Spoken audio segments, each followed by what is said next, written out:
ഇത് കണ്ടോ, ഇതാണ് നമ്മുടെ റെജുവായി അവിടെ വന്ന് കാലൊക്കെ നീട്ടി വെച്ച് നമ്മുടെ മറ്റേ ടെൻ്റല്ല, നമ്മുടെ ഊഞ്ഞാൽ എടുക്കാൻ വേണ്ടി വന്നേക്കാണ് പുള്ളി. ഇവിടെ ഇരിക്കുകയാണ്. ഈ പുള്ളി എന്ന് പറഞ്ഞാൽ ഒരു പ്രത്യേക ടൈപ്പ് പുള്ളിയാണ്.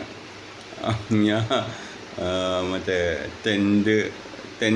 ടെൻ്റല്ല മീൻസ് ഞാൻ എല്ലാ കാര്യങ്ങളും ചെയ്യാൻ വേണ്ടിയുള്ളൊരു ടൈപ്പ് ഉള്ളൊരു മനുഷ്യനാണ്. ഞാൻ 2018 പോലും ആൾക്കാരെ രക്ഷിച്ച ആളാണത്. ഫയർ ആൻഡ് സേഫ്റ്റിയുടെ ഇത് കിട്ടിയേക്കുന്ന ആളാണ്. ഇയാളാണ് എന്നെ ഈ ജാക്കറ്റ് ഇടാണ്ട് ഇറക്കാൻ വേണ്ടി പറ്റില്ല എന്ന് പറഞ്ഞ ഒരു ടീം. നോക്കിയേക്കണ്ട, ഇയാൾ എന്നെ ഇറക്കില്ല, വെള്ളത്തിലേക്ക് ഇറക്കില്ല. ജാക്കറ്റ് ഇടാണ്ട് എന്നെ വെള്ളത്തിലേക്ക് ഇറക്കില്ല. അങ്ങനത്തെ ഒരു ടൈപ്പ് ആളാണ് പുള്ളി. ഇതുണ്ടോ, ഇത് നമ്മൾ മറ്റേ ഊഞ്ഞാൽ പോലത്തെ സാധനം നമ്മൾ ഡെക്കാർട്ടിൽ മേടിച്ച് വെച്ചേക്കുന്നത്.